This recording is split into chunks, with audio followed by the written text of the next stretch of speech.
तुम्हाला माहिती का, केळीची वेफर्स बनवण्याची पद्धत खूपच सोपी आहे. त्यासाठी कच्ची केळी घेतलीत, मागचं देठ आपल्याला काढून घ्यायचे. सुरीचेच मदतीने थोडंसं त्याला कट करून घ्यायचे, म्हणजे साल काढण्यास ते पटकन मदत होते. आता बटाटे सोलाचे जे कटर आहे ना, तुम्ही त्यानेही त्याची साल काढू शकता. अगदी झटपट होते, काहीच वेळ लागत नाही साल काढायला. आता जी साल काढलेली केळी पाण्यामध्ये स्वच्छ धुवून घ्यायची, लगेच कोरड्या कपड्यावर घालायचं आणि त्याला कोरडं करून घ्यायची. कढईमध्ये तेल गरम करायला ठेवायचं. लगेच एका वाटीमध्ये थोडंसं पाणी, हळद मिठाचं पाणी आपल्याला तयार करून घ्यायचे. त्याने चव खूप भारी लागते. आता कढईमध्ये तेल गरम ठेवलं, त्यावर लगेच खिसणीनं आपल्याला वेफर्स करायची. खिसणी त्याने आपल्याला लांब सडक वेफर्स करून घ्यायचे. तुम्हाला गोल करायचे असते ना, तुम्ही गोलही वेफर्स करू शकतात. पण जसे बाहेर लांब भेटतात ना, आपण सेम तसेच वेफर्स इथं बनवत आहे.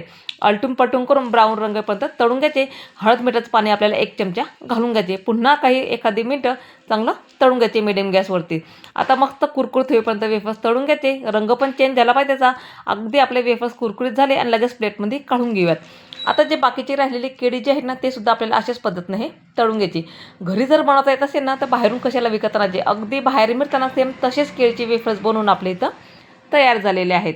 आता बघू शकतात, मस्त आपले वेफर्स तयार झाले. त्यावर अजून चव येण्यासाठी आपल्याला थोडंसं लाल तिखट आणि मीठ, काळं मीठ वापरायचं इथं.